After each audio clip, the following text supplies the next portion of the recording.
Hello guys, how you guys doing? I want you guys to watch this video to the end. Listen to the video. Then you will understand why we love Ibrahim Traore, the president of Burkina Faso. You will wish your president is like him. Yes, we love him. He's a great man. And everybody wants their president to be like him. Let us watch the video. Voice from Black Culture Diary. I will get back to you. One love. Burkina Faso's president is everywhere, on murals, and now in controversy. They called him Africa's savior, but now reports say the revolution might be a lie. Fake trains, fake reforms. A real war is getting worse. And behind it all, Russia's shadow, AI deepfakes, and vanishing journalists. So, who is Ibrahim Traore? A liberator, a puppet, or the most dangerous illusion in Africa? They told him to obey. He refused. They warned him about isolation. He built alliances. They sanctioned him. He built a refinery. Now, they're out of moves and out of their minds. Western media have launched a coordinated smear campaign against Burkina Faso's Ibrahim Traore, the 37-year-old revolutionary president who's done the unthinkable. They're all calling him a cult leader, an AI myth, because they've run out of ways to control him. But here's the real breaking news. Traore isn't losing power. He's expanding it. On the ground, he's building Africa's first gold refinery in Burkina Faso, with a capacity of 400 kilograms per day, cutting France and Switzerland out of the loop.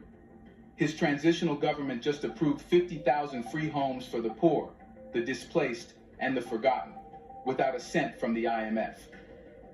And with the AES Confederation uniting Burkina Faso, Mali, and Niger, Traore has helped forge a new African axis that refuses to bow to Paris, Brussels, or Washington. This isn't what the West expected, and that's exactly the problem. So now, they've gone into a full meltdown. They're accusing Traore of being an internet fabrication. They say videos of his projects are too polished, that his speeches are too perfect, that people love him too quickly. They don't question what he's done. They question why people believe in him.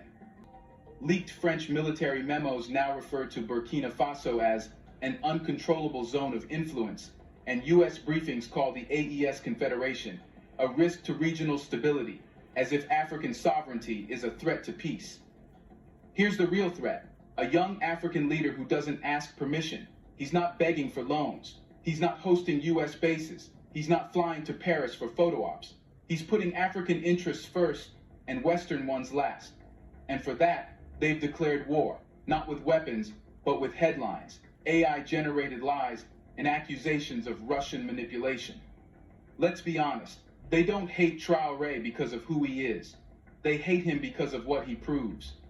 Africa doesn't need the West to rise. That dignity isn't something you buy. It's something you take back. And now the question is burning across the continent. Is this the fall of Western control over Africa, or just the beginning of a bigger rebellion? To answer that, we need to understand how a quiet young captain turned into the most wanted man in Western media.